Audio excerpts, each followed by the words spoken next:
Welcome to Thinking Deeper by 6-7. Imagine a singular, uncompromising idea, like the absolute belief in one God. Right. Now imagine that exact theological stance triggering a relentless 2,000-year chain reaction of hatred.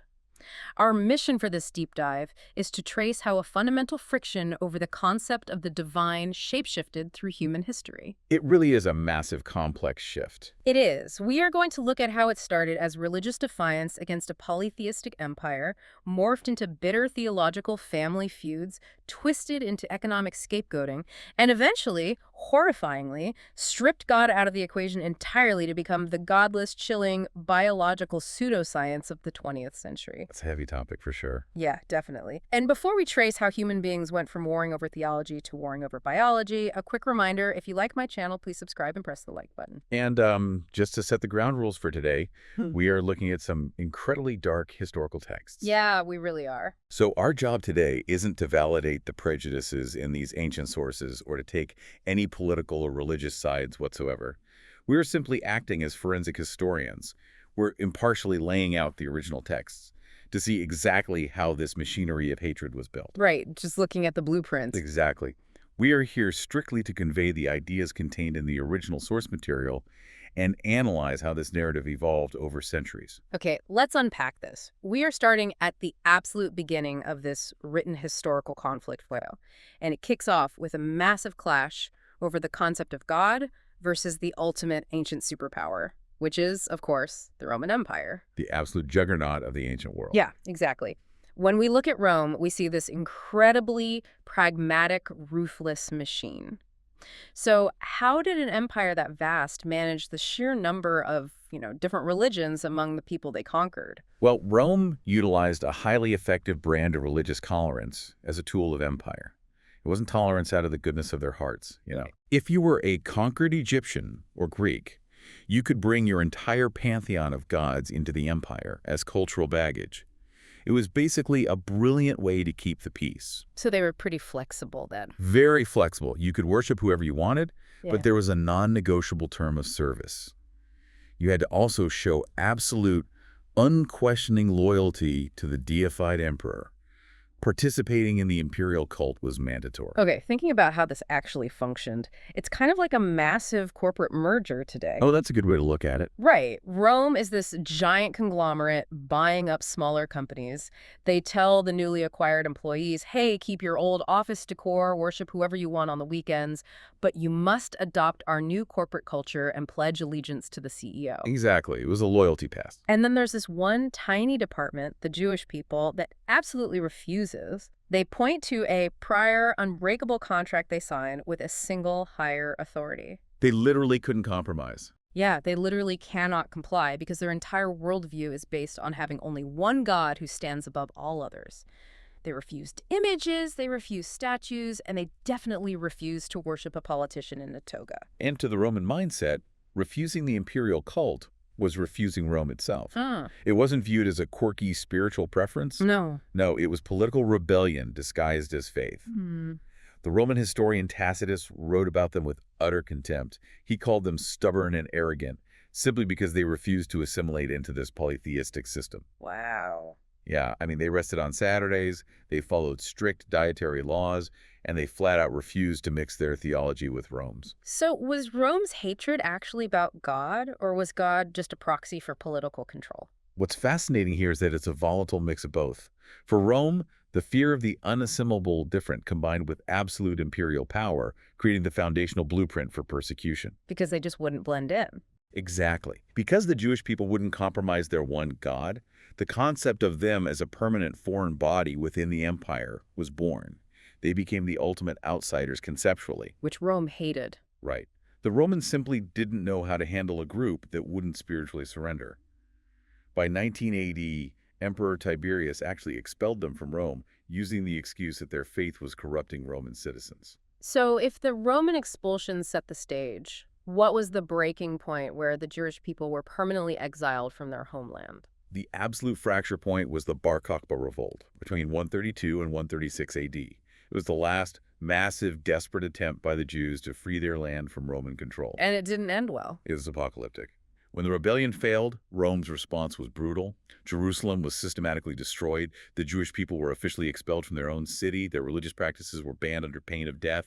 And their history as a wandering, exiled people officially began. But, theological hatred from a foreign empire alone isn't really enough to sustain 2,000 years of violence. The sources show the narrative shifts dramatically here. It really does. We go from a polytheistic empire hating them for being politically defiant to a new era of hatred coming from within, a theological family feud over the Messiah. The dynamic completely inverts. Early Christianity was born directly from Judaism.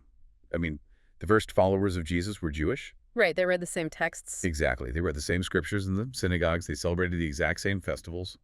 But the fracture occurred over one monumental theological point. Accepting Jesus as the Messiah. Yes, accepting Jesus not just as a profound teacher, but as the promised Messiah and the literal Son of God. And when the Jewish majority did not accept that theological pivot, the family broke apart. But it didn't just break. The texts show it turned incredibly hostile. It turned hostile largely due to the rise of a highly dangerous doctrine known as supersessionism. What exactly is that? This was the belief that Christianity didn't just continue Judaism, but completely replaced it. According to this doctrine, God's covenant with the Jews was permanently broken, and the church was now the sole chosen people. That's a complete theological rewrite, and you can see in the historical letters how quickly the scriptures were weaponized. Oh, absolutely. You have New Testament writings being interpreted as direct eternal attacks.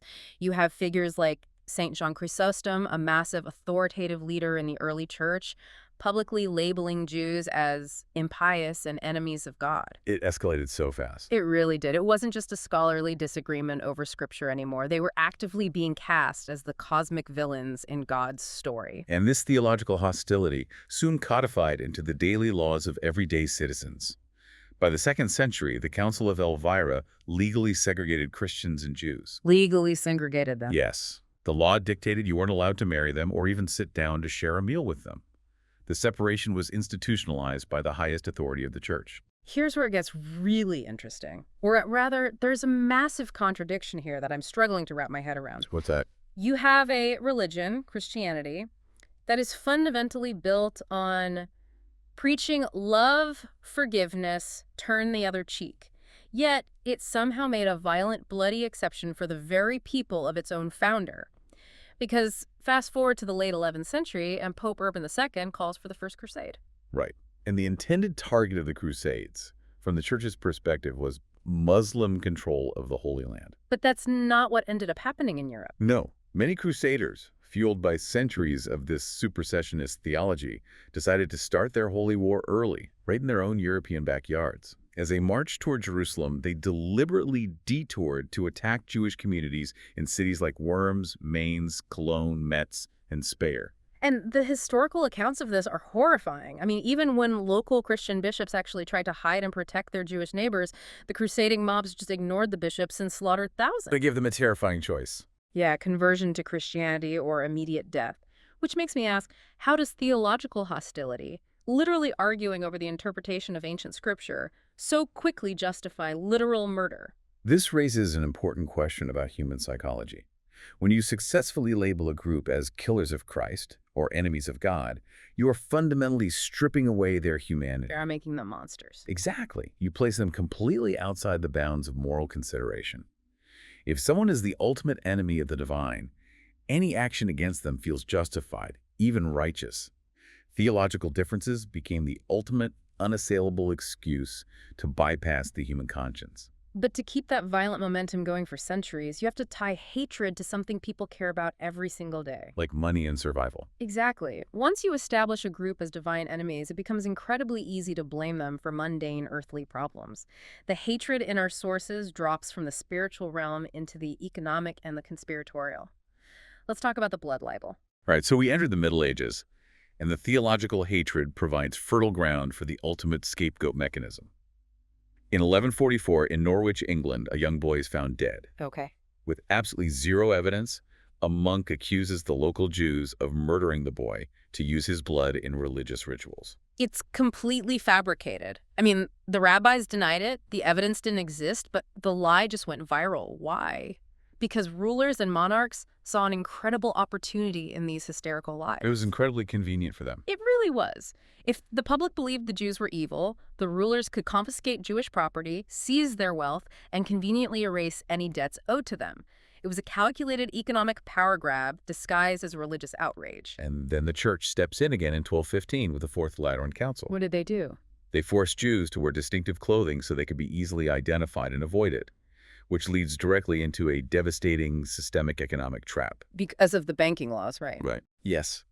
The church had strict canon laws forbidding Christians from charging interest on loans, the sin of usury. But you have a rapidly growing European economy that desperately needed credit and capital to function. People needed to borrow money to buy farms or start trades. So what is the mechanism here? They needed a legal loophole. And the Jewish population became the convenient loophole.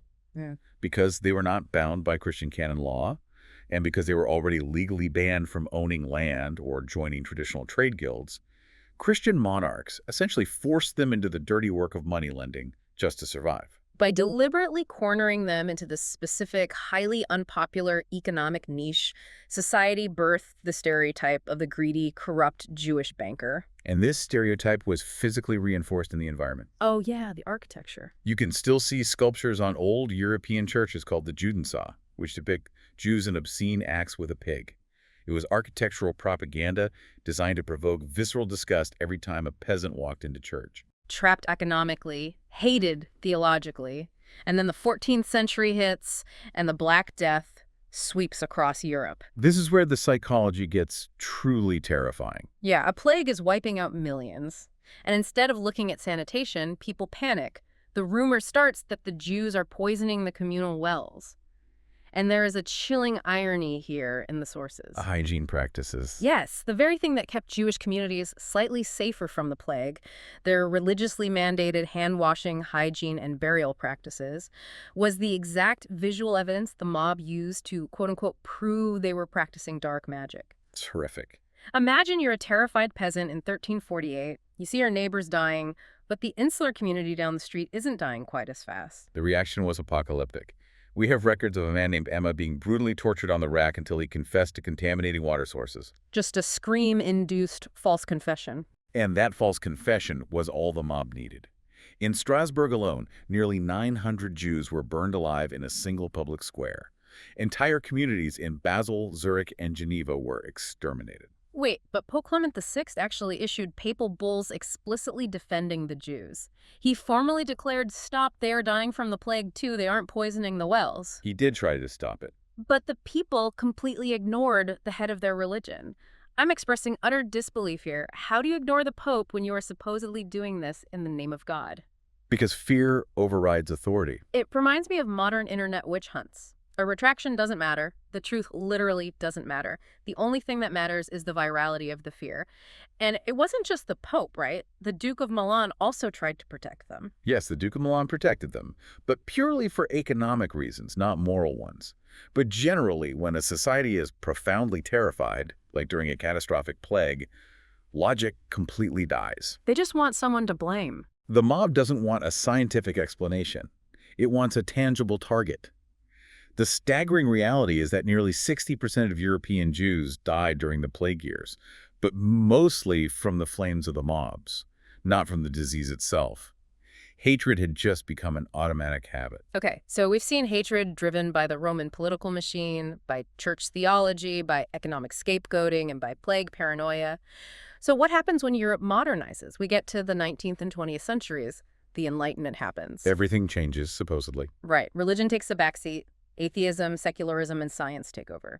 You'd think getting rid of religious superstition would fix this, right? The hatred should die out with the Dark Ages, but it doesn't. Well, it just mutates. It drops the theology, puts on a lab coat, and becomes biological. As society became more secular and scientifically minded, the justification for hatred had to adapt to sound rational to a modern audience. In 1879, a man named Wilhelm Marr coined the term anti-Semitism. He literally invented the word. He did. And he did it specifically to strip away the religious, God-focused element. He wanted the hatred to sound scientific. It's exactly like a software update. The underlying code, the hatred, remained exactly the same, but Marr updated the user interface. He shifted it from theology to biology so it would run seamlessly on a modern secular operating system. That is a perfect way to conceptualize it. Intellectuals like Arthur de Gobineau started writing authoritative treatises on the inherent inequality of human races. Which gave it academic legitimacy. Exactly. Eugenics, a distorted, deeply flawed branch of biology, gained mainstream influence. Suddenly, Jews were no longer just non-believers who could theoretically convert, be baptized, and be saved. They were clinically classified as an inferior, biologically incompatible race. And you can't convert out of your DNA. No, the hatred became inescapable. We see this manifested in the 1894 Dreyfus affair in France, where a high-ranking Jewish army officer was falsely convicted of treason simply because his genetic heritage made him the default suspect. The conspiracy theories just ran wild. They really did. Yeah. Around the same time, we see the widespread publication of the Protocols of the Elders of Zion, a completely fraudulent text claiming a Jewish global conspiracy, which the modern, educated public eagerly believed. All of this pseudo-scientific groundwork is just sitting there, waiting. When post-World War I Germany collapses, the country is economically ruined, humiliated by the Treaty of Versailles, and desperate. And Adolf Hitler steps into that void. He had a very receptive audience. The sources emphasize this heavily. He didn't invent this hatred, he just inherited a 2,000-year-old loaded weapon. And he turned that inherited weapon into state doctrine. He blamed this biologically defined group for every complex societal ill, communism, capitalism, moral decay. It all led to the bureaucratic slide into genocide. The legal framework was terrifying. The 1935 Nuremberg laws used incredibly clinical, detached language to legally strip them of citizenship and ban intermarriage. Then came the physical isolation in ghettos, like Warsaw. And then, the darkest moment in human history. The 1942 Wannsee Conference.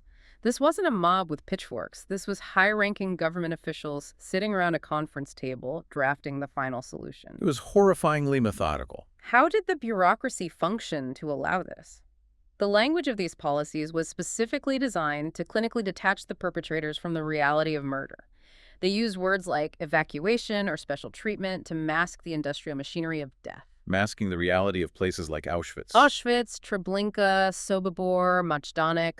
Doctors like Joseph Mengele performing horrific, godless experiments on pregnant women and children. And it wasn't just the regime, it was the chilling collaboration of ordinary, educated neighbors, shopkeepers, and employees who just watched it happen or actively helped out of fear, hatred, or pure indifference, resulting in 6 million murdered. It's almost too massive to comprehend. So what does this all mean? I look at this and I realize they completely removed God from the equation here. It wasn't about faith or refusing the emperor anymore. It became a twisted biological destiny. A destiny you couldn't escape. But there is a terrifying paradox here. How did the most scientifically advanced, secular, modern era become the absolute most brutal? If we connect this to the bigger picture, when racism successfully disguises itself as science, hatred no longer needs a moral justification. It just bypasses it. It bypasses the human conscience entirely. It becomes law, it becomes public policy, and it feels mathematically inevitable. The Holocaust didn't happen in spite of modern civilization. It used the very tools of modern civilization. Trains, factories, bureaucracy, and chemistry. It weaponized modernity. Yes. It shows the catastrophic failure of rational secular society when it is entirely stripped of basic human empathy. That is just chilling. And it brings us to the end of this 2,000-year timeline, but unfortunately not the end of the story. Because bringing this back to the present day, to you, the listener, right now, the historical sources make it explicitly clear that this kind of hatred didn't just magically vanish in 1945. It certainly did not. Hatred today rarely uses the overt language of medieval religious crusades or 1930s pseudoscience. Today, it disguises itself as politics, as ideology, or even as certain forms of social activism. It rebrands. Exactly. But the underlying patterns remain exactly the same. The isolation of a group, widespread suspicion, the rapid spread of lies, and the deafening silence of the majority. The mechanism of turning one specific group into a scapegoat for society's complex problems is a profound human flaw. It's baked into our psychology. It is a psychological trap that we must actively, consciously guard against every single day. It sneaks back in, it comes back with soft words, with harmless jerks and casual comments, until the contempt is just completely normalized again in this culture. Think about how you'd react today if an algorithm told you exactly who to blame for a sudden economic crash. People would believe it. They would. That's why the concept of living memory in education is so critical. The phrase shouldn't just be never again, it needs to be not even once again. And that's really on all of us. It's terrifying how easily entire modern societies just learn to look away. It really is. So, as we wrap up this deep dive, I want to leave you, the listener, with something to really mull over. Next time you see a narrative, online or in person, that places the blame for all of society's complex problems squarely onto the shoulders of one single group, ask yourself, are you looking at a new truth, or are you just watching history put on a new disguise?